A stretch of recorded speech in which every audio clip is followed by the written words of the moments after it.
Bienvenidos a todos al capítulo 5 del CCNA 1, donde vamos a hablar del protocolo Ethernet, un protocolo estándar de la industria con el cual definimos las interconexiones físicas. Entonces, bastante variado el contenido hoy. Vamos a hablar de la trama de Ethernet, cómo se encapsula la subcapa del control del acceso al medio, la evolución de Ethernet y los campos de tramas en lo referente a tamaños en Ethernet.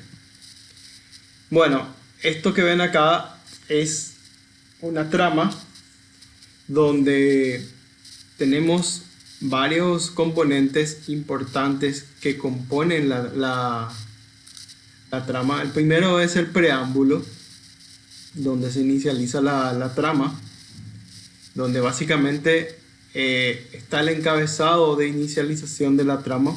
El siguiente sería la dirección física del control del acceso al medio o Media Access Control de destino, que es la dirección física del dispositivo que inmediatamente está conectado a nosotros, que va a recibir la trama. En este caso, sí, vamos a suponer que es una comunicación en una red local desde mi PC hasta la PC del compañero. Directamente la MAC address de destino es la PC del compañero. Ahora, si es que el paquete va a salir de mi PC hacia internet, la MAC address de destino es la MAC address del router que permite que yo salga hacia internet, que va a encargarse posteriormente en la capa superior de enrutar mi paquete, pero físicamente yo le hablo por este medio. Bueno, y como sabrán, el origen de todo es mi dispositivo, ¿verdad? Si yo soy el origen, yo me estoy comunicando, la MAC address de origen va a ser la que se colecta de mi dispositivo, por supuesto. Un mecanismo para definir el tipo de medio Ethernet. Y lo que ven acá como datos son las informaciones de las capas superiores que están encapsuladas, que vienen inmediatamente la capa superior a la capa de enlace de datos. Es la capa de red, la capa superior, ¿verdad? Entonces esos datos encapsulados son los paquetes, y después se van a desencapsular y van a quedar los segmentos, se desencapsulan y quedan los datos de los usuarios, ¿verdad? Bueno, y por último tenemos el FSC. El FSC se encarga de delimitar hasta dónde llega la trama y controla la trama de que esté completa y que no tenga errores, ¿verdad? Dice el compañero, si hay un switch entre la PC y el router, toma la MAC address del switch, pregunta el compañero Oscar. No, el switch hace un puenteo multipuerto entre dispositivo origen, dispositivo destino.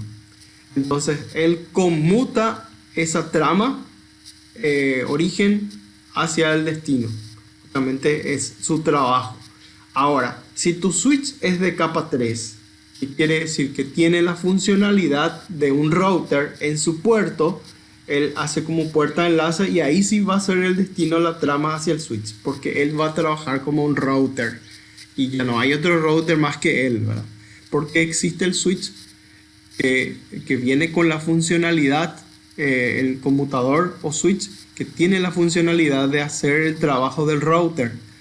Pagamos un poquitito más y compramos con la funcionalidad de router ya al switch, ¿verdad? En ese caso sí, la trama de destino va a ser la del switch. De lo contrario, si es un switch conmutador simple de capa 2, lo que va a hacer es conmutar la MAC address de origen a la MAC address de destino. ¿Qué quiere decir? Que él ve el origen en uno de sus puertos y ve el destino en otro de sus puertos, que hace un proceso de conmutación o un puenteo.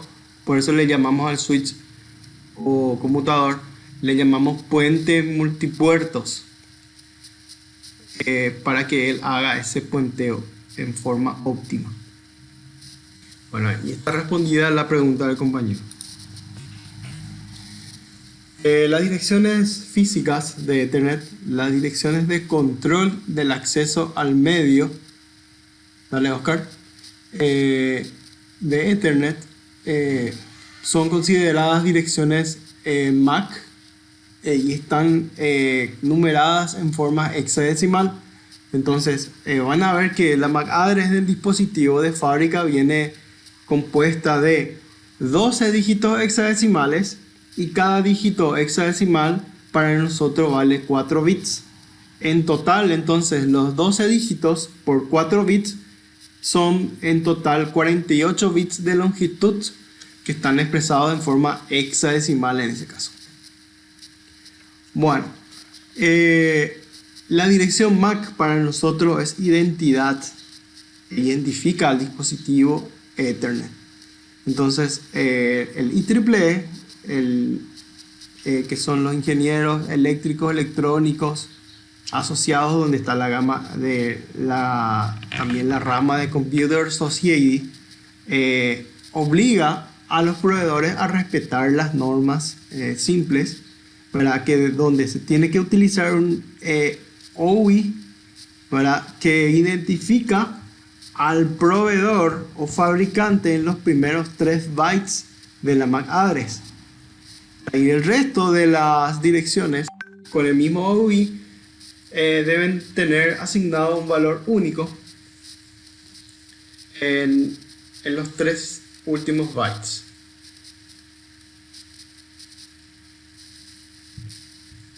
Bueno, para el procesamiento de las tramas, la Network Interface Card o tarjeta de interfaz de red comprueba la dirección MAC de destino en la trama y verifica esa coincidencia con la MAC address física del dispositivo que está almacenado en la RAM. Si coincide el entramado, se transfiere a las capas de módulo superior, por supuesto, para que el dispositivo verifique IP origen y IP destino, y si es inferior sería para ser transmitido en forma física en forma de bits, que es en la capa 1 del modelo OSI. Bueno, si no coincide, el dispositivo cumple el rol de descartar la trama y pasar a la siguiente trama que va a leer. La representación de las direcciones de control del acceso al medio, direcciones MAC, pueden entonces representarse de 3 formas. Puede ser con 2 puntos, puede ser con guiones o puntos, y esto se puede distinguir si es mayúscula o minúscula. Puede ser todo en minúscula o todo en mayúscula generalmente, ¿verdad? Acá tienen el primer ejemplo de la trama que está separada por guiones. El otro sería la trama, la MAC address, que está separada por 2 puntos. Después está la MAC address separada por puntos. Fíjense que acá está el punto. Son 4 dígitos hexadecimales, punto. 4 dígitos hexadecimales, punto. Y como lo habíamos mencionado, si están en minúsculas, los hexadecimales que van desde la A hasta la F es igual. Entonces son 2 representaciones válidas, ténganlo en cuenta, en especial si es que van a presenciar algún examen que hable de cómo sería una MAC address correcta. Entonces estas serían las formas en las cuales están dotadas las MAC address, las direcciones físicas. Las direcciones para la comunicación pueden ser del tipo unidifusión, que es una dirección única utilizada cuando se envía la trama desde un único dispositivo transmisor hacia un único dispositivo receptor en forma unidireccional, en forma simple. Entonces esa MAC address de origen siempre debe ser del tipo único y de única difusión, va en un solo sentido, a un solo dispositivo. Luego en el sentido contrario la contestación del otro dispositivo. Ok, después tenemos lo que llamamos dirección MAC de difusión, que es la que se utiliza para direccionar a todos los nodos que están en el segmento. La conocemos también con el nombre de dirección de broadcast. la dirección MAC de destino está apuntada como todo F, para FFFF con el destino en su notación hexadecimal, indica que la trama va hacia todos los dispositivos que están dentro del segmento, excluyendo al que está originando. Vamos a suponer que tenemos dispositivos conectados a un switch, y esos dispositivos que están conectados al switch ya se conocen y conversan entre sí. Pero conectamos un nuevo dispositivo cuya dirección física no es conocida por ninguno de los dispositivos. Lo primero que hace es el switch permitir que ese dispositivo inunde con su dirección de difusión o dirección, el broadcast, a los puertos, inunda todos los puertos menos al puerto que originó, por supuesto, ¿verdad? Porque por ahí ingresó el broadcast. Esa difusión entonces llega a todos los dispositivos para que lo conozcan, para que puedan hablar con ese dispositivo. Es lo que generalmente hace el switch para inicializar los puertos que no están aprendidos en su base de datos de puertos. Bueno, tenemos el otro tipo de MAC, que es el de multidifusión, que se utiliza para direccionar a un grupo de nodos del segmento, solamente a algunos, ¿verdad? Es como si fuera que, si lo comparamos, acá en unidifusión yo me dirijo a un compañero que se llama fulano, y solamente a fulano le va el destino, ¿verdad? Después, si es por difusión, me dirijo a todo el curso. Entonces, a todos les estoy hablando en forma simultánea. Y en forma de multidifusión, le hablo solamente, por ejemplo, a los integrantes de los colores de un, qué sé yo, un club X, ¿verdad? Entonces, los que son de ese club me reciben mi trama de multidifusión. ¿Está bien?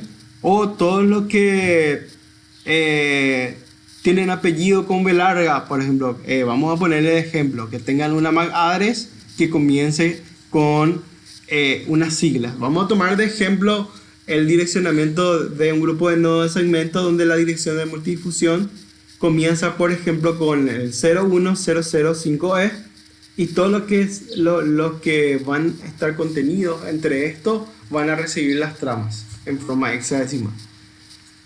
Bueno, entonces la porción restante de la dirección MAC de multidifusión se crea convirtiendo a los 6 caracteres hexadecimales en los 23 bits inferiores de la dirección IP del grupo de multidifusión que están contenidos en ese grupo.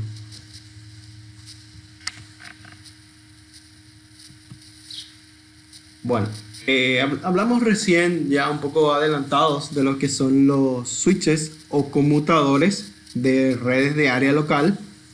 Vamos a explayarnos un poquitito más. ¿Qué hace un switch básicamente? El switch forma lo que llamamos la tabla de direcciones físicas o de control al acceso al medio, o le llamamos también tabla de direcciones MAC.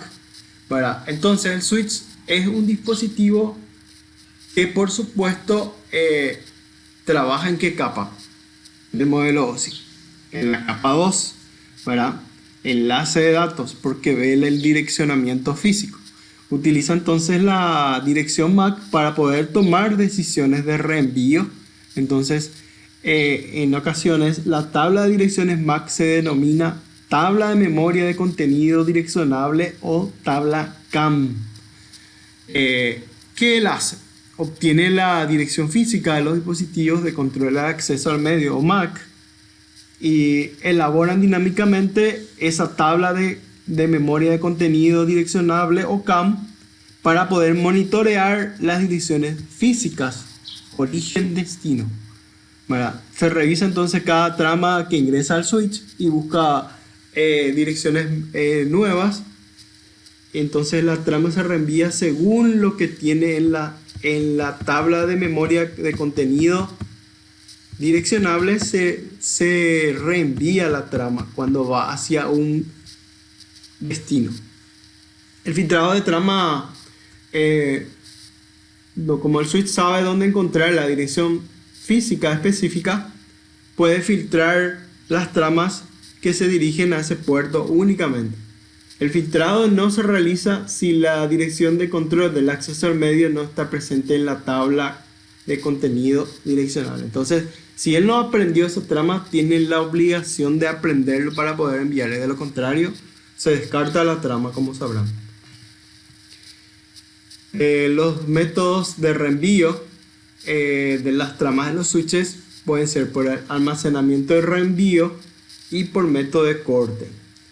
El método de corte es un método de reenvío de conmutación rápida. Tiene un nivel de latencia bajo y reenvía los paquetes de inmediato después de leer la dirección física de destino. El método de corte es típico del switch. Tenemos entonces una conmutación libre de fragmentos y el switch almacena los primeros 64 bytes de las tramas antes del reenvío, y la mayoría de los errores en las colisiones de red se producen en esos primeros 64 bytes donde está inicializada la trama. Bueno, y por almacenamiento y envío o en buffer de memoria también le llamamos, tiene una especie de memoria basada en el puerto y memoria compartida, y para el almacenamiento y reenvío necesita leer toda la trama. ¿Qué quiere decir? Desde el origen hasta el fin de la trama tiene que conocer para reenviar. Por eso es que usa el buffer de memoria, para que pueda liberar una vez que esté completamente analizada la trama. A diferencia del otro, que es el método por corte, ¿verdad? El método de corte ve solamente el encabezado de la trama y ya libera. Esa es la diferencia. Bueno, también hay funcionalidades que vamos a ir aprendiendo, que más adelante vamos a configurar en los switches, que son las configuraciones de velocidad, configuraciones de duplex y el MDIX automático. El duplex full, o le llamamos también duplex completo, es cuando ambos extremos de la conexión pueden enviar y recibir datos en forma simultánea. El duplex medio o half duplex, le solemos decir también, es cuando uno de los extremos de la conexión puede enviar datos por vez y vuelve en el sentido contrario. Una causa común de problemas de rendimiento de los enlaces en Ethernet ocurre cuando el puerto del enlace funciona en half duplex o semiduplex y el otro puerto está funcionando en duplex completo. Entonces no se emparejan en la forma de trabajar los puertos. Para eso también está la función. Podemos configurar entonces duplex half, duplex full, ¿verdad? Para el puerto. Bueno, también tenemos otra funcionalidad que es la de MDIX automático, donde se detecta el tipo de conexión requerida en una interfaz según corresponda, y eso ayuda a reducir los errores de configuración. Si recuerdan que estamos hablando mucho cuando hacemos la topología del tipo de cable que tenemos que adoptar entre los dispositivos, cuando tenemos, como en este ejemplo de la PC y el switch, tenemos distintos tipos de dispositivos con igual tipo de puertos. En este caso son puertos Ethernet, ¿verdad? Entonces, distintos tipos de dispositivos, igual tipo de interfaz. ¿Qué tipo de cable usamos? Cable directo. Vamos a suponer que yo no tenía un cable directo y tenía ya un cable cruzado, pero está certificado y no quería cortar el extremo del cable para terminarlo correctamente para que quede directo. Entonces, le coloco igual el cable cruzado y activo la función auto MDX, ¿verdad? Entonces esta funcionalidad empareja los puertos para que trabaje como si fuera que está un cable directo. Esa es la utilidad de esta función. También tenemos la funcionalidad de velocidad. Cuando cambiamos el duplex siempre tenemos que tener en cuenta el duplex. Podemos dejar en full, half o auto. Es mejor dejarlo en auto para que el auto negocie. Y la velocidad tiene que tener también un cierto rango de relatividad con el duplex. Si yo tengo una velocidad de 10 megabits por segundo, no puedo poner el duplex en completo, solamente puedo poner en half duplex. Si tengo una velocidad de 100 megabits por segundo o de 1000 megabits por segundo, sí, el duplex tiene que estar en full, tiene que estar en completo. Entonces es mejor dejar el duplex en auto para que él regule automáticamente. Si es que tiene del otro lado un dispositivo que solamente va a trabajar a 10 megabits, él va a regular a que cambie a medio, ¿verdad? Y si es la velocidad de 10 megabits, el puerto va a bajar la intensidad en su transmisión a 10 megabits. Del otro extremo tiene 10, entonces mi puerto del switch va a bajar automáticamente. Esto se configura, por supuesto, como funcionalidad en el switch. Son más de las características que vamos a ir aprendiendo y que vamos a ir más adelante probando en los puertos del switch. Bueno, el protocolo de resolución de direccionamiento trabaja con la dirección de control del acceso al medio o MAC y la dirección del protocolo de internet o IP. Esta combinación de MAC e IP nos facilita poder comunicarnos de extremo a extremo, porque estas direcciones de capa 2 se utilizan para poder mover la trama dentro de la red local físicamente, por supuesto, y las direcciones de capa 3 se utiliza para mover los paquetes a través de las redes remotas, llámese de dispositivo a dispositivo, lógicamente la dirección de capa 3, y de dispositivo a dispositivo físicamente la dirección de capa 2. Bueno, tenemos entonces, tomemos por ejemplo una red remota de destino. La dirección lógica es la dirección de IP de donde parte, de donde se origina el paquete, y la IP de destino es la que tiene que recibir, ¿verdad? El origen de ese paquete es en un dispositivo dentro de mi red local, pero el destino de ese paquete es un destino fuera de mi router.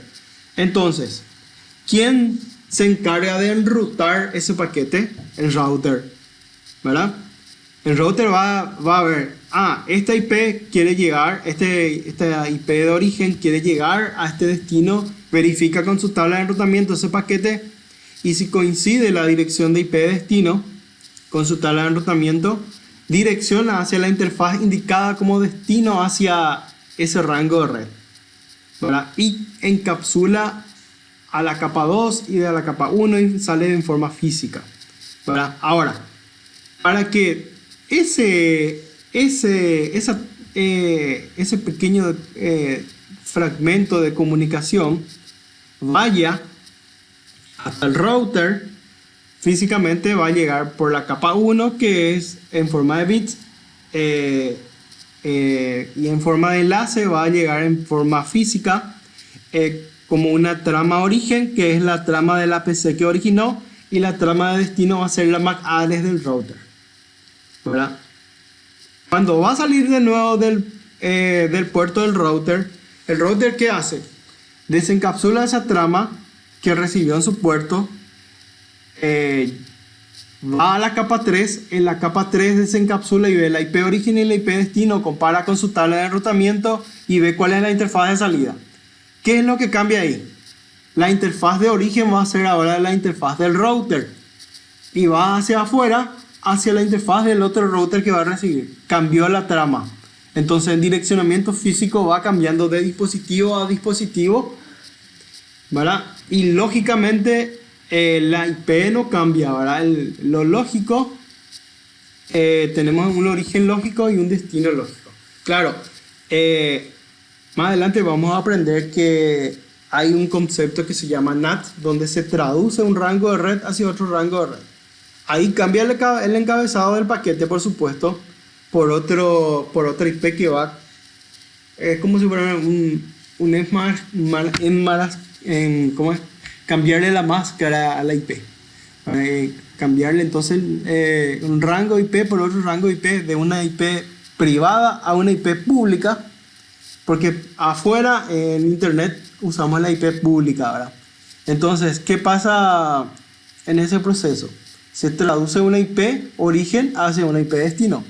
Pero si tenemos la IP 1.110, 1.120, 1.130 y tenemos una sola IP de salida pública, 200, ¿verdad? Le acompaña una información adicional que es la información de la capa 4, que es la dirección del puerto origen, donde está el origen que representa la aplicación que está utilizando el que está originando los datos, y el destino es el puerto de destino de la aplicación que le va a responder. Entonces va acompañando otra vez eso.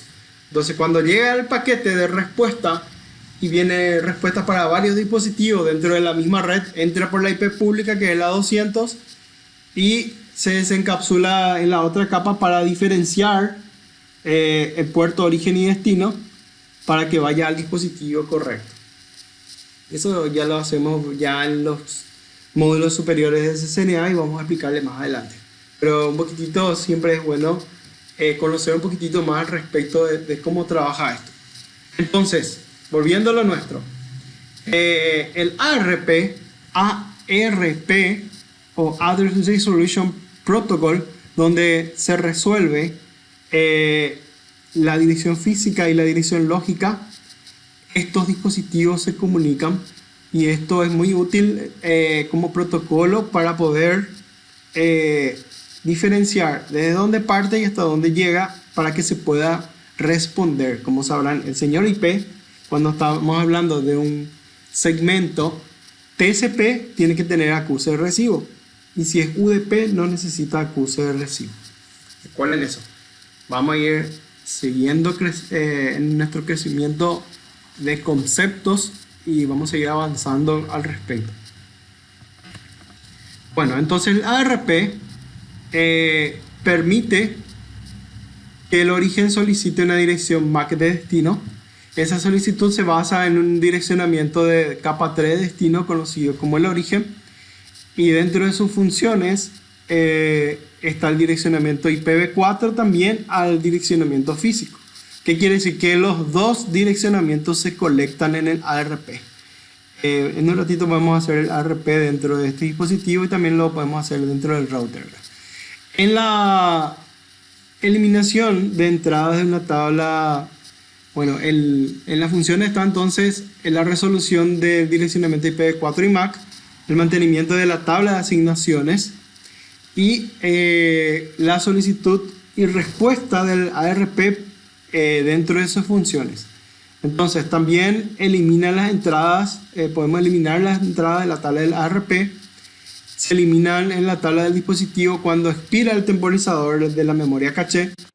Los temporizadores de la caché dependen del sistema operativo, y las entradas se pueden eliminar manualmente mediante comandos en el dispositivo, ¿verdad?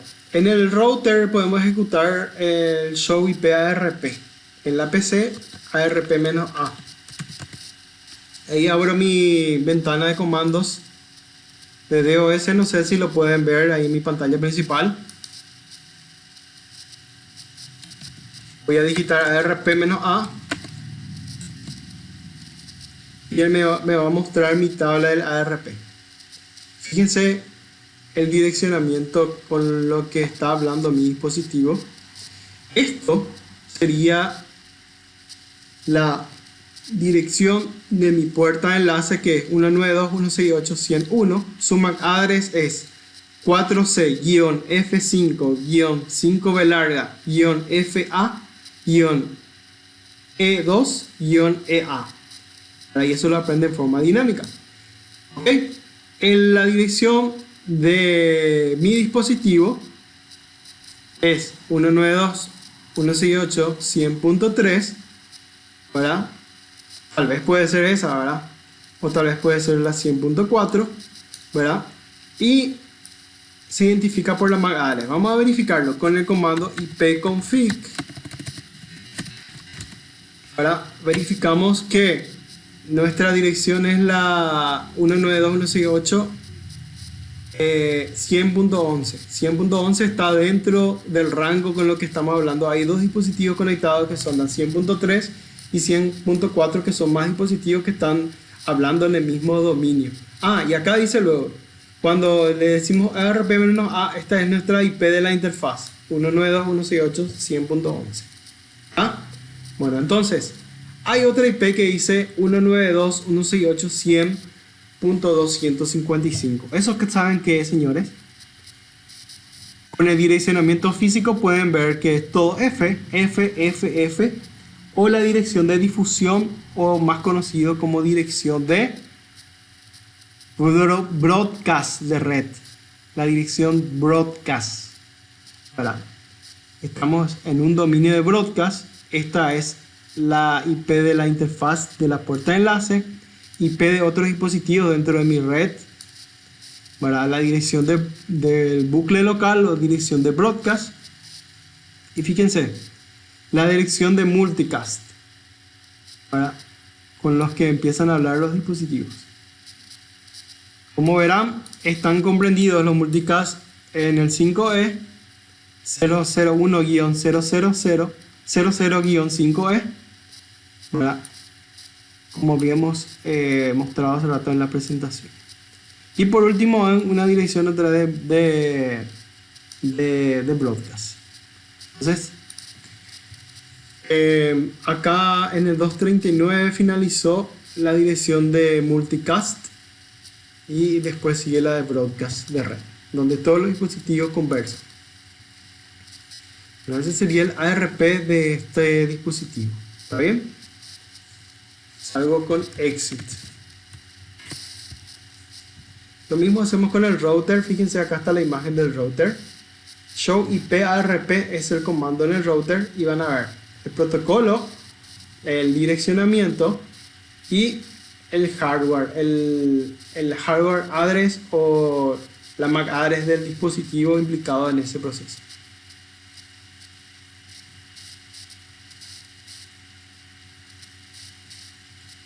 ¿Tenés problemas de interconexión? Todo entrecortado.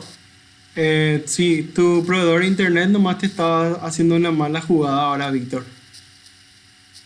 ¿Ok? Podés llamar a tu proveedor y le reclamas y ya te soluciona en un ratito. Si le decís me voy a cambiar a otro proveedor. Solución.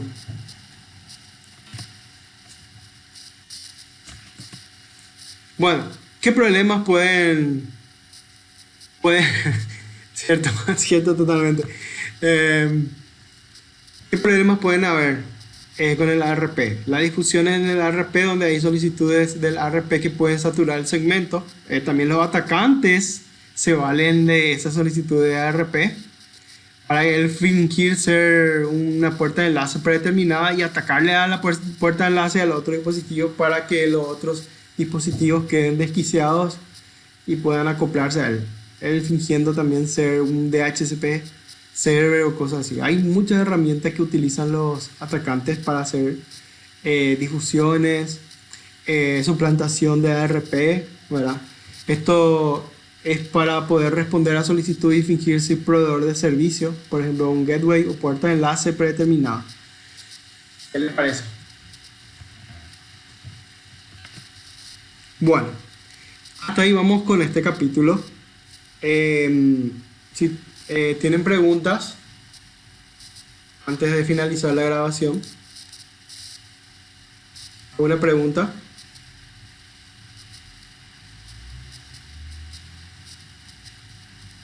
Voy a poner en pausa mi grabadora.